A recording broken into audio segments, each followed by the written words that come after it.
درویش کا مطلب یہ ہے کہ اللہ سے، یہ راز کی بات، اللہ سے کوئی ایسی چیز لینا، طاقت جس کو محبت کے ذریعے سب میں بانٹنا. تو تمہارے اندر محبت نہ ہو تو اللہ کیسے دے آپ کو؟ اللہ کہے گا یہ چیز جو میں نے دیا نا، چاول میٹھے، اب جا کے والے افتخار صاحب کو دیا، کہتا یوں تو میں نہیں دیا گا کدے بھی.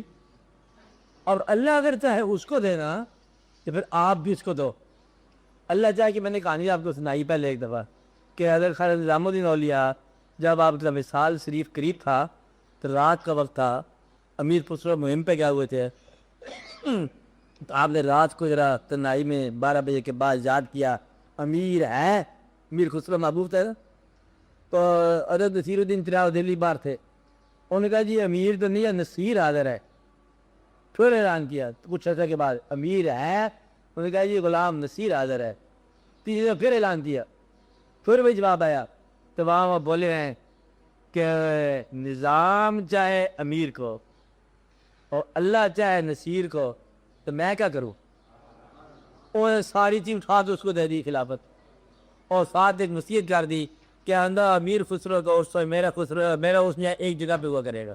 کہتے یہ میں حق رکھتا ہوں، موت کا حق رکھتا ہوں، باقی ودیت کا حق جو ہے نا اللہ نے طے کر دی. بات نہیں نا. تو اللہ کریم کی مطلب جو بات یہ ہے کہ اللہ کے بندوں کو اللہ کے حکم کے مطابق ڈیل کرنے والی بات ہے. نفرت سے نکل جاؤ، توبہ کر لیا، غصے سے توبہ کر لیا، فاصلہ اور محرومی برابر کر دی. میں متقوی کی بات کر رہا ہوں، فاصلہ اور محرومی برابر کر دی.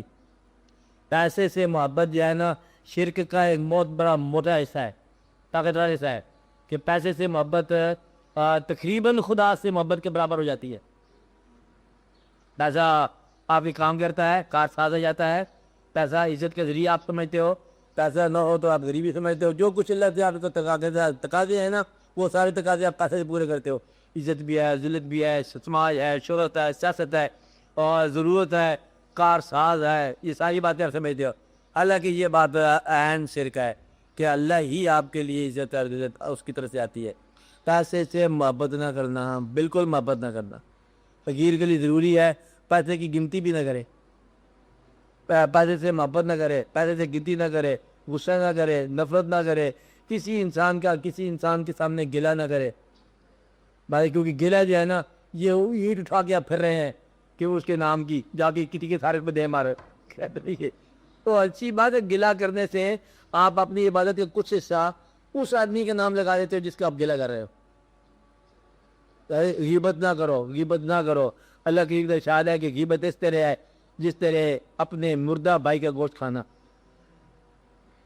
یہ پہلے تو بھائی مرے پھر اس کے گوشت کھائے، اس لیے غیبت نہ کرو. تو باقی ساری رحمتیں ہیں، آپ کے حقوق ادا کرو. یہ زندگی میں یوں اگر آپ گزرو آپ کے بہت سارے راستے آسان ہو جائیں گے. ابتدائی باتیں سمجھنے والی باتیں ہیں. کس طرح پہ اللہ تعالیٰ آپ کو رحم کرے اور ایک دوسرے کے حق میں دعا کرو اور ماں باپ زندہ ہو تو خدمت کرو. تو باقی آگے راز اور رموز کی بات پھر انشاءاللہ اگلے پیغام پر آپ دعا کرو.